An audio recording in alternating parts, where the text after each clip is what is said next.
So I began kind of my career as a software developer. So I started programming at the ripe young age of 10 and worked my way up from Pascal and Fortran to C and Java and .NET. And I worked for software development companies for a number of years doing everything from device drivers to thick client applications to some web apps.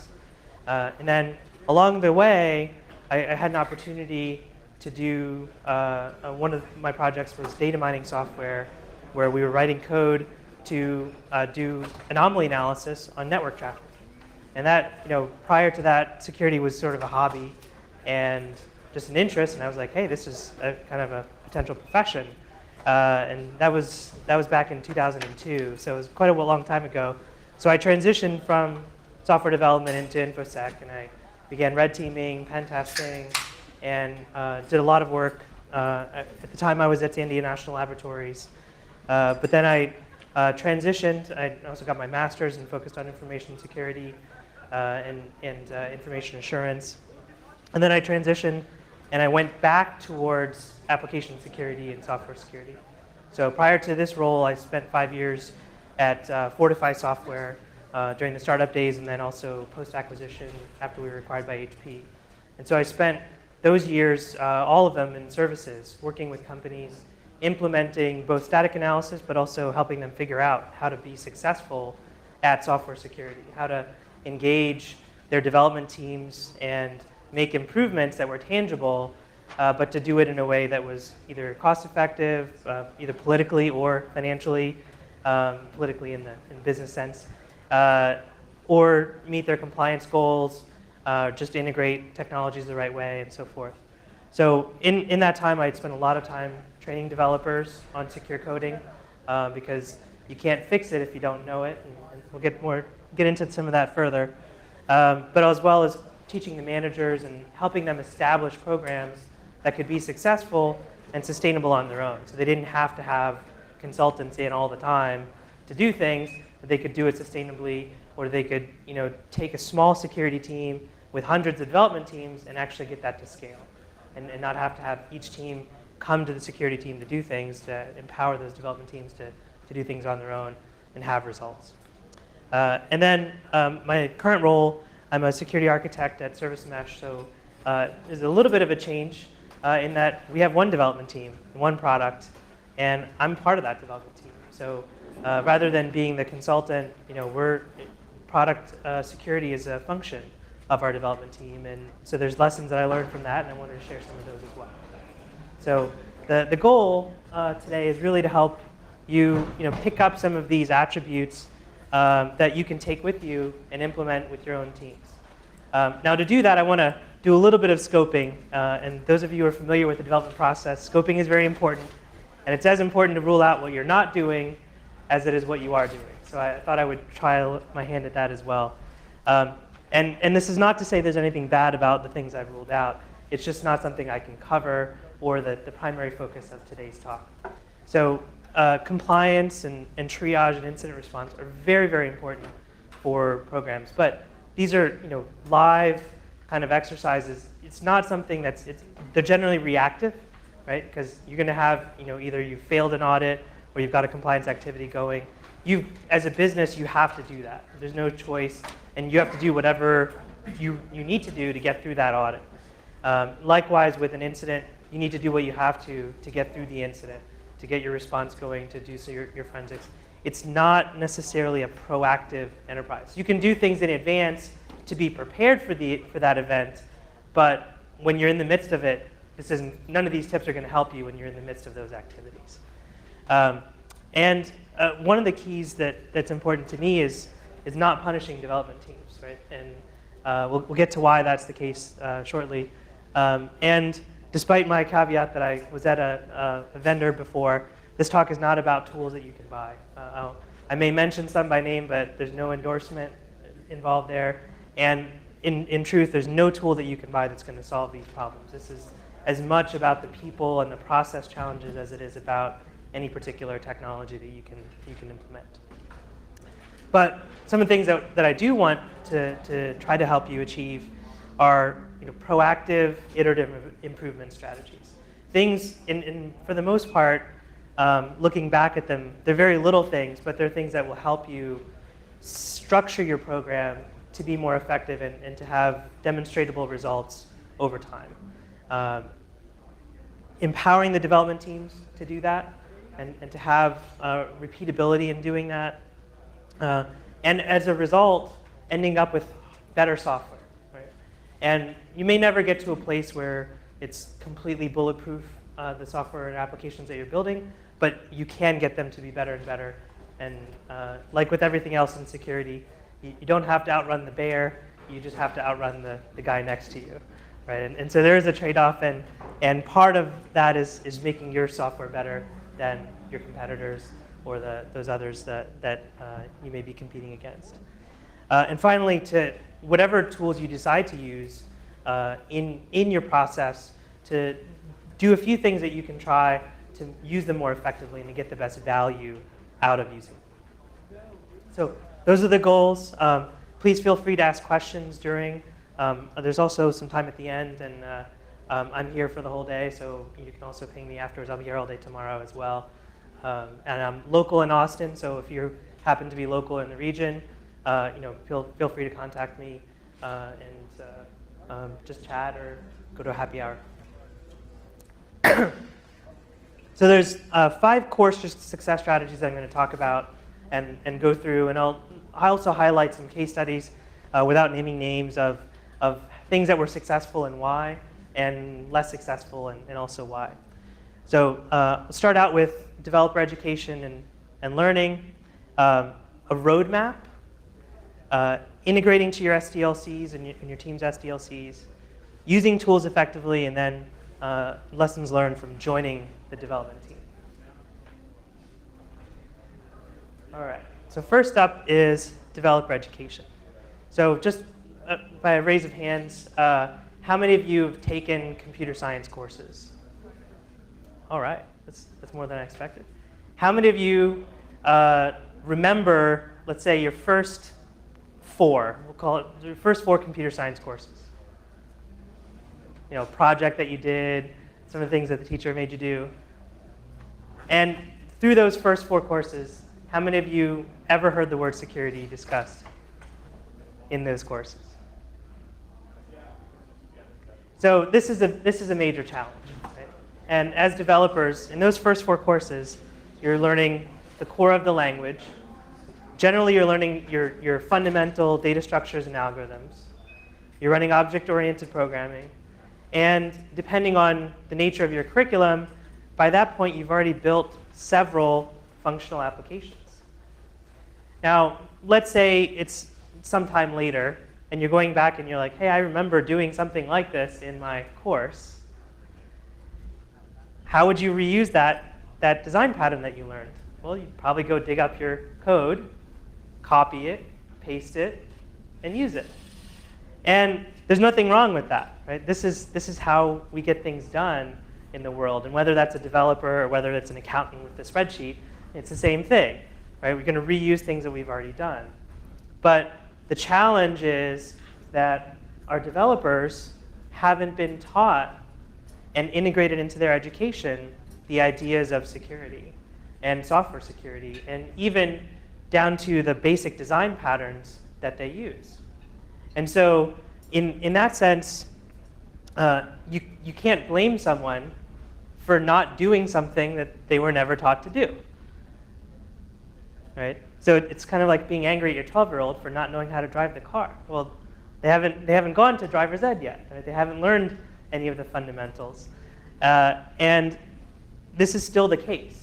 So every so often I do a review of top curriculums in computer science. So just this week I was looking at, in preparation for the talk, I was looking at curriculums from MIT, Carnegie Mellon, UT, and Stanford, which are fairly good education programs. They have a strong focus in engineering. They've integrated kind of engineering concepts into their computer science courses. But when you look at the curriculums, the books they use, there's, and then the courses and topics they have computer network security almost always as a junior, senior level course. And most of them have now made it mandatory. A few years ago, it was still just an option, an elective. So now there's at least a mandatory subject of that. But that's all after you've learned your design patterns. And so now going back and recorrecting those is pretty difficult. Likewise, you can still pick up, and I happened to skim one a couple months ago, you can pick up brand new edition, current edition, database programming books, web programming books. And the first half to 2/3 of these books will show you how to build functional applications that work with databases, that help you build websites. And then you get to the back, and that's where you have things about performance and security. And so it's not a surprise when you've got new and young developers coming out, and they don't know the design patterns that we want them to be using. Right? And so it's not a surprise that cross-site scripting and SQL injection for the last 10 years remain the top 2 issues in web application security. And for neither one, for both, they're incredibly solvable design patterns. They're incredibly well understood and researched design patterns. They're not, a new floating point 0 day in the JRE, right? Which happens now and then, but this is not, something that's extraordinary rocket science. But we have to kind of build that back in to our organizations. So for those of you that have development teams, and this will kind of demonstrate the bullet point, how many of you invest more than a day a year in developer education? Not including conferences. Say again? How many of you invest in your developers? How many of you send them to get training, technical training, not at a conference, for more than a day per year? It's just a handful. And that's a big deal. Right? I mean, think of any profession, even for us, those of you that have CISSPs or CSLPs or other certifications, right? What's the credit hour requirement that you're supposed to do annually for your certification? It's 30, I think. Something like that, right? And we don't have the same structures for developers. And for the most part, companies treat developers as a commodity, right? Rather than sending a developer to a course to learn about high-performance algorithms, they'll just hire someone who's taken a class in high-performance algorithms, or they'll look for someone that has it on their resume and has done it already. But that doesn't necessarily help you scale and build the resources that you have available. And also, often training can be a checkbox. And that can be okay in some circumstances. If you've got a compliance requirement that you must have security awareness training for all developers, well, by golly, you better check the box. But that doesn't mean that training will necessarily teach them everything that you need to teach them. And so there's a challenge to that. There's lots of different ways to do training, not all of which cost a lot of money. Some can, others, but there's various formats. But what's also important to recognize is the ability for those developers to retain what they're learning. How many of you have taken those kind of corporate ethics CBTs that large companies always have to do? I see a few chuckles, right? How much do you actually remember from those, besides the badly acted videos that come from them, right? Very little. And that's still the case, I'd say, for the majority of software awareness, security awareness trainings that are out there. Right? It's check the box training to make sure, okay, every employee has received this, but what is the developer taken away from it that's actionable? When you get to more specific ones, often, and there's a great set of courses that are out there from various vendors on secure coding. And they even have secure coding for Java or secure coding for .NET and the various languages. And they're definitely a big improvement over generic awareness. And they're a big improvement over kind of the attack-centric courses. There's a lot of attack-centric courses that teach you how to break web applications, not as many about how to build secure ones. So there's a spectrum there, but even those courses teach a developer in a very generic design pattern way. So if you're a developer and you're being taught about inline SQL, and they teach you about how to use parameterized queries, and that's really helpful, except if your development stack is all with Hibernate, you never touch that. And so while you've learned something, your ability to apply that in your own application is now taken away because it didn't teach you something that was about your development stack. And that makes it very difficult to retain. Right? So because you never now practice it, some years ago, it's going to be difficult for you to retain that. So one of the mechanisms that's been really successful in my career in balancing that is using the workshops, using those courses, but using the developer's own application as the subject for the course. Now, if you're getting a vendor to do it, that can cost a little bit more because the vendor probably has to scan or analyze your source code or to find some examples in it. But it can be very helpful. If you can do it internally, you've got a senior resource, or you can partner with a senior architect to do that. That's even better. And it doesn't have to be kind of an expensive all-day endeavor. One of the best things you can do is to do it with lunch and learns. And developers love free pizza, so you have pizza, or in the case of our office, everybody loves Fireball, which is a local stir-fry place. So we bring in food, and then we have a topic about 1 or 2 design patterns. We keep it simple, we keep it focused, but we're looking at our own code. And so we're looking at our own flaws in some cases. There's usually some humor associated to it because there's some ribbing about who wrote the code and when they wrote it and how many happy hour beers they had. But it keeps it a little bit lively, but it's also relevant. So everything that we talk about now is directly applicable to new code in our application stack. However complex or simple it may be, it's directly actionable. And that makes a big difference. So just an example of how this has gone in the past with 2 different companies that I worked with. And with each of these case studies, I'm obviously trying to anonymize a little bit. There's many variables. There's no one variable that defines everything. But I tried to pick things that were as similar as possible in terms of all the other process and performance variables of the 2 companies to make it fair. So in the case of the first company, they had a mandatory computer-based kind of awareness training. It was very focused on awareness. There was no code level examples in that training. So everybody took that. And then 1 developer per team was designated to receive more technical training. But that training was focused on a generic web application.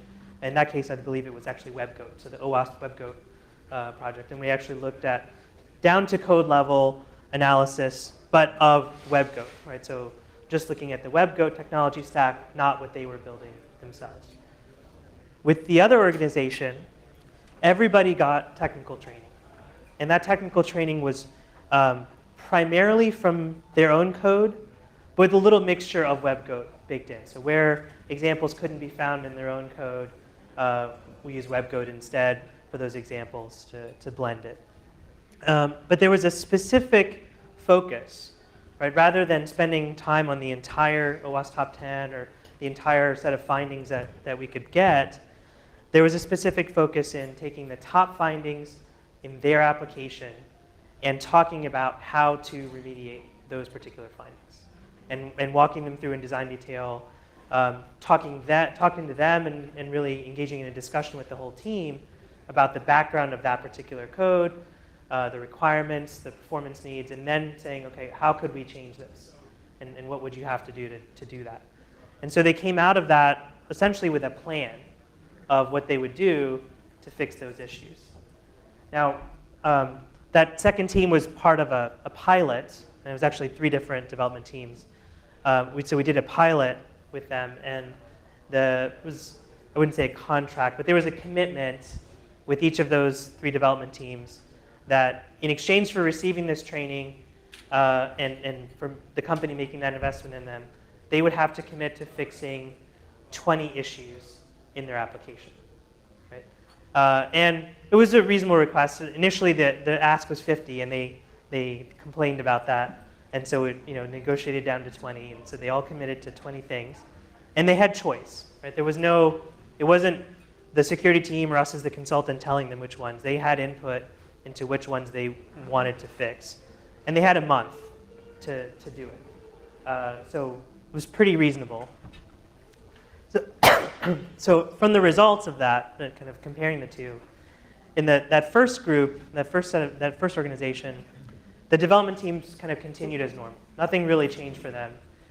They had their awareness training, but very few issues got fixed because there was nothing tangible about their application that they could go and change.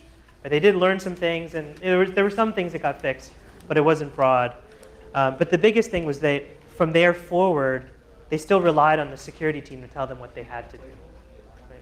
And they didn't have the insight about their own code to sort of say, this is more important than others, and so forth. And so they had a big list of findings, but they relied on someone else to tell them what was more important. In the second team, and this was, as I said, this was 3 different development teams, each asked to fix 20 issues. Right? So the expectation was in a month, 60 issues. And this is a month of developer time. The actual results was just shy of 600 issues, like 590 something issues fixed. And in a sum total from the 3 teams in 10 development days. So they had, a month essentially for one person per team. They had 30 days available to them to fix the 20 issues. And across the 3 teams, they only actually used 10 days total. And that was skewed even because 2 of the teams only used 2 days each and the one used more. But they fixed almost 600 issues. And the reason was they had a plan, right? So, and they actually fixed it within about 10 days of the course because once they came out of the training course, they knew exactly what to do. It was in the terminology that they needed. It was in the exact architecture that they needed, and they just went to do it. And from there forward, they were able to recognize things about their application. And so in the next, I didn't have follow-up years later with them, but in the next 2 months during the course of our pilot, they would come back and contact us and say, hey, we found this other thing, or we think this is an issue. Can you give us some advice? Or they would just go fix them. And so they started to reapply those new patterns right away to all the new code that we're building during their new development cycles. So there was a big difference, and the cost investment between the two for the training was about the same. Right? Because they were still sending them all to training, they were paying per person.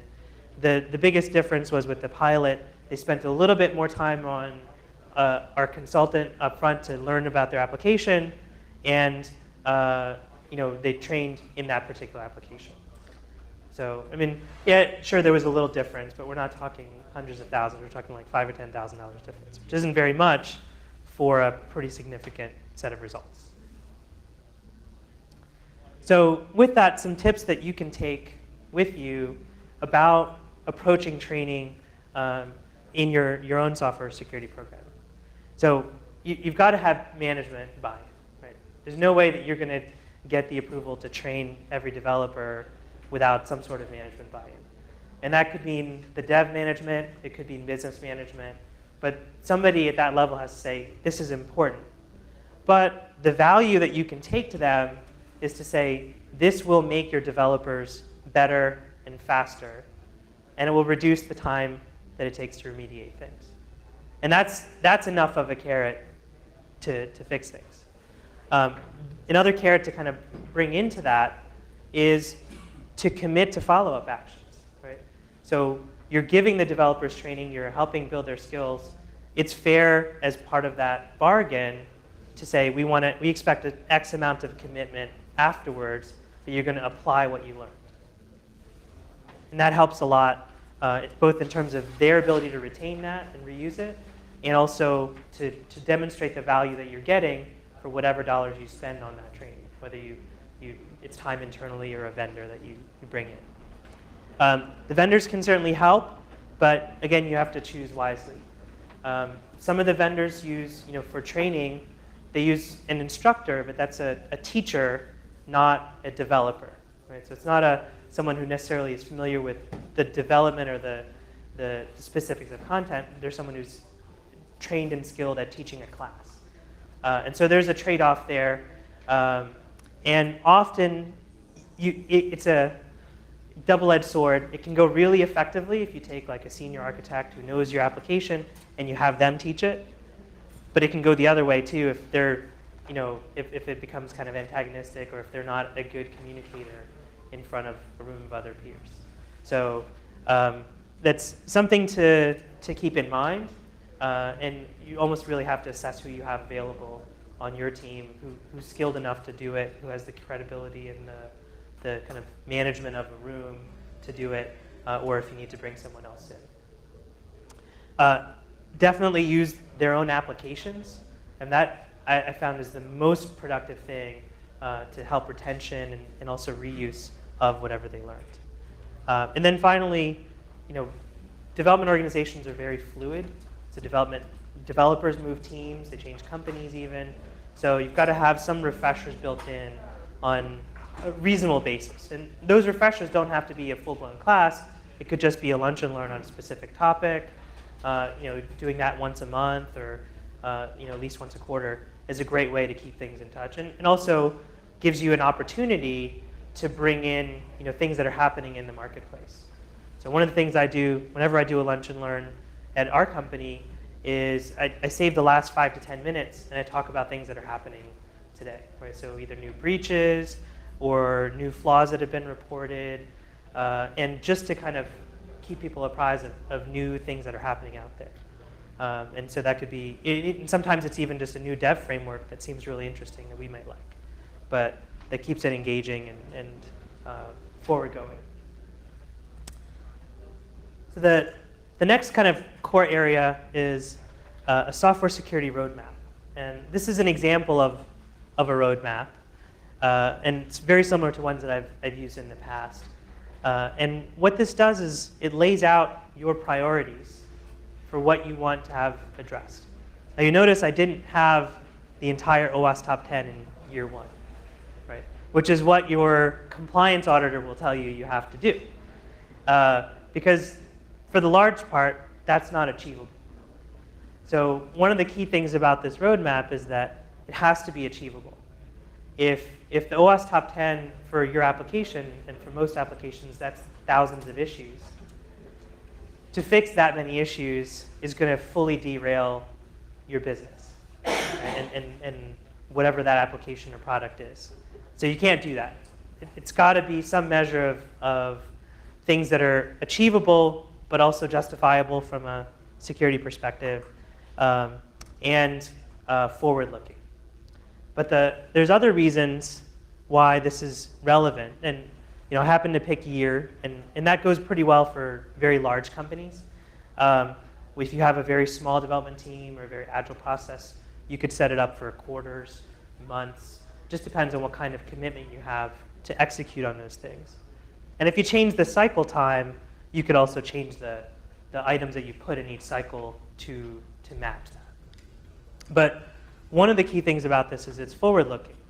So a good development team, and most development teams are very good, will have a complete backlog, right, of probably 1 to 2 years' work of all the new feature requests, defects that they have to build. And so by having this planned out some years in advance, maybe with an asterisk that says subject to change, based on new vulnerabilities that are exposed or whatnot. What this has now done is given them a new set of requirements that they can fold into their development cycle. And that now is plannable work rather than being a new requirement brought in, pre-release, post-QA that has to be emergency fix. And so by doing that, it's an opportunity. Now, not all development teams will take that opportunity, but your good project managers, your good development teams will take the opportunity and say, okay, when can we cycle this work in? When can we plan it? And that's going to be a fluid conversation, right? And like with any other feature, they may plan it in, but then ultimately move it out. But what that roadmap does again, is making it a plan requirement, but also communicating these priorities to the company. It's also very valuable for the business sponsors because now they know they've got to incorporate those in. Or if there's something in that list that a business sponsor says, no, this is more important, now you've got a sponsor who says, we're gonna do this, and now they're responsible for helping you fund it or make it a priority in the development organization. And then the other key is that it can reduce that untimely blocker. Right? Instead of security being the group of no, it's really saying, here's what we want of you. Here's what we're asking. Here's the time frame going forward. And it's up to you on how to do it. Right? And we're here to help. And then finally, with any development process, and most teams already have this in place, they're tracking how long it takes them to implement requirements, how long it takes them, how long things are in the backlog. And so now you can pull those measurements from their own development tools. So an example of that, I had two organizations. The first one, we sat down and talked about what are the key problems that you have. And they looked kind of backwards through their incidents and previous compliance audits and so forth. And they said, look, 80% of the issues that we have that we get dinged for are cross-site scripting and SQL injection. And so, bam, that was number 1 and 2. And we just picked something else that was pretty reasonable. I think for that one we picked race conditions or something that they thought would help out with performance as well. And then they took a rough draft at future years, and they said, this is a rough draft, but this is what we expect that we're going to prioritize for the next forward years. And they aligned their training to the priorities. So when we did training for them, all of the training, 80% of the training was focused on the year 1 priorities. So we focused on SQL injection, cross-site scripting, and race conditions. And that's what we spent the time on, and digging into different development stacks and different application architectures that they used. In the second organization, they actively avoided prioritizing. They said, there's too many issues. We have the OWASP top 10, and we can't make a choice because we don't want to deprioritize something and have it slip. And there was good reasons for that in terms of their business and politics. So what they did was they crafted a metric. And what they decided was they would take the software, the results that came from the static analysis software, they would take those priorities, which were high, medium, low, and they weighted them on a log scale. So kind of 10 for a high, 1 for a medium, and 0.1 for a low. And then they essentially created a density metric. And they kind of added up all of those scores for all the issues and then divided by the number of thousands of lines of code. And so it became a density metric based on the weighing. And then they drew an arbitrary kind of line as to what was a pass and what was a fail based on that density. So the result was, for the two organizations, the first organization that drew out the roadmap, they had a big drop in their key issues. Right? So the ones they prioritized, they saw a big drop for. Now the other issues didn't get fixed right away, but some of the development teams that either had already fixed their cross-site scripting and SQL injection issues before, they took that time and opportunity to start working on future issues, just to be ahead of the curve, and so that they would have some release stability in the future. Right? They weren't doing it for security, they were doing it for their own purposes, which was to have release stability and to make sure when we give a target date for when we're shipped, we're going to ship it because security is not going to come knocking. And they trained the developers on those priorities. The second organization, the development teams learned to game the system. So they figured out that the scoring was weighted in a certain way. And so they would fix just enough of the high issues to get below the line, whatever the density line was. Ultimately then, the process itself failed an internal audit because they said, you're still going to have high issues and you have no assurance that people are going to fix them because everything is based on this metric that everybody can gain. And there was no real, there were other reasons they failed the audit as well, but that was one of the key ones, is that that metric is there. And it was also possible to inflate the metric by keeping your dead code around, because it added to your lines of code count, which they also didn't happen. But the organization was stuck as well, and this is kind of a different challenge, in that they had spent so much political capital behind that metric to say this is our solution, so that security sponsor really didn't have any political capital left to the business to go change it.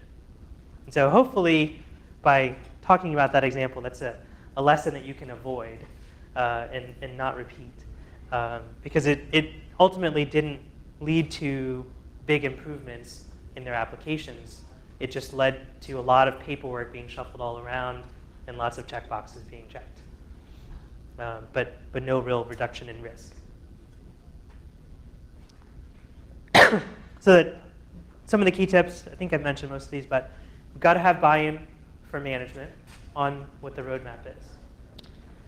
Another key is that one roadmap isn't likely to fit all teams. And so you may have to have multiple roadmaps, one for middleware type applications, one for front-end web-facing applications, one for PCI type applications, because there are some different priorities and different risk profiles. Or another way to approach it is to have one roadmap, but to have flexibility in negotiating or change the time periods, right? And so you could say, PCI applications must be, at this point, but the middleware applications, you can be kind of 1 year behind, or 6 months, or whatever the cycle time is. So in having those negotiations is a good thing, because what it does is it engages the development and architecture teams with you, and you can talk about the pros and cons. And having that discussion, now is going to improve the roadmap, but it'll also improve the relationships that you have with them, rather than kind of being dictatorial about it. And this is really, I think, one of the biggest keys is the roadmap should then drive your investments in training and also tools. Right? So if you decide to go purchase tools or purchase training, now you have a map of, we want training that does this. Right? Rather than having the vendors come to you with a menu of, here's the training options you have, which one would you like? You're now proactive in your requirements of purchasing and saying, this is what we want. And you're also more able to measure, does course A or course B better fit what we want to teach? Right? And you can run a pilot and have a very clear criteria of success of which one is better. The next step is really integrating into your SDLCs. And we're a little short on time, so I'll go a little faster here. But most often, and often today, I know it's getting better over the last few years, but software security can still be sometimes an ex post facto activity, right? It's towards the end of the release and development cycle. So we need it to be earlier. And there's lots of different types of methodologies. But the key is to kind of empower the development teams to have security be integrated into what they do. And there's no shortage of activities, right? So this is largely waterfall, but essentially you have the same phases in Agile, in Scrum, and in other pieces. So there's lots of different activities that you can do during the SDLC. And the challenge is really to integrate them in to the process, right? So having that requirements discussion early on, which with a roadmap, now you have requirements that are clear. We want this, and here's the time frame that we want it in. Having design reviews and peer reviews and using tools or test cases, these are all important, but they can be integrated into the SDLC. The challenge with this and where companies have gone awry with them is when these things turn into checkboxes, right? Where your security process is, and it's not the best use of words, but essentially it becomes, you become process servers saying, have you done this? Yes, no. Have you done this? Yes, no. And now that takes it away from being a dialogue. and having these things. So in my current company, one of the things that we wanted initially when I came in was we wanted to have threat models for every release. But we realized that when we do dot releases that are just essentially bug fixes, there's no architectural change. And so it was a waste of time and effort to take senior architects or developers and sit down for a threat model for every other month for that release. It made no sense. So instead, we said, okay, we want to do threat models, but we're going to do them for every major release. And that became kind of a negotiation, but we got a commitment to do that. And so now we have a threat model for every major release. And occasionally, we let one go, right? So we happen to have a release recently that really didn't have, even though it was a major release, it turned out we had a lot of bugs in the previous major release, and most of it was bug fixes. And so there was no new designs or capabilities to evaluate. We said, okay, yes, this makes sense. Let's not do it now, and we'll invest in it later. And that you can't have that dialogue if all it is a checkbox, because you lose that nuance. And so having those discussions really drive the value. So some key tips on that, treating the security changes as requirements so that they're plannable and actionable. Negotiating is a good thing, and it evolves. The processes themselves evolve, and they don't change. So you can't ask a development team to just shift what they do. It's got to be iterative. So you're going to change one thing at a time over time. And more often than not, trying to integrate into the SDLC and really asking the question, how can we do this as part of what you're doing in the SDLC? That alone, just asking the question and having the dialogue, was as much of a win for the relationship from security and the development team as it was the result that we got out of it. And so keeping that dialogue engaged and going forward was a real value. All right. A couple of things on tools. There's lots of tools out there, and there aren't bad tools, but tools are like hammers. There's ballpoint hammers, ball peen hammers, there's regular hammers, there's rubber mallets, there's jackhammers. And you got to pick the right one for what you're doing, right? Otherwise you break stuff. And these tools are the same thing, are really the same way. It's knowing what you want to solve. And that's where that roadmap comes in and tells you this is what you want to address, and are we picking the right tools to address that? The reality is that amongst all these tools, our ability to find vulnerabilities far exceeds our ability to fix them. And so the focus shouldn't be on, what does this tool find? Is, how can this tool help us fix the things that we want fixed? And if there's this stuff that's left on the shelf, that's probably okay if you fix the stuff that's the most important. And so that's the real key there, is that the roadmap drives the selection and the criteria, and you also want to empower teams to integrate things into their SDLC to automate them. And then structure the usage of the tools around the roadmap and around the training. I think we're pretty short on time. So I do have a couple of slides left, but what I'll do is I'll share them online. They'll be on SlideShare for LASCON. I can go a little long? Okay. All right. So this was kind of a case study on the tools. We had two teams, both using static analysis. The first team, what they already had in place a quality-focused static analysis tool. So they had something already in place. They were using it on a almost daily basis. But because the corporate security team had adopted this security-centric static analysis tool, they were forced to add that to their SDLC and to integrate that in. And so they wasted time and energy to do something that had such a marginal set of new issues to be reported. Right? They were fixing on all the things that the company had said were priorities. Their quality-centric static analysis tool was already doing them, and they were already fixing them.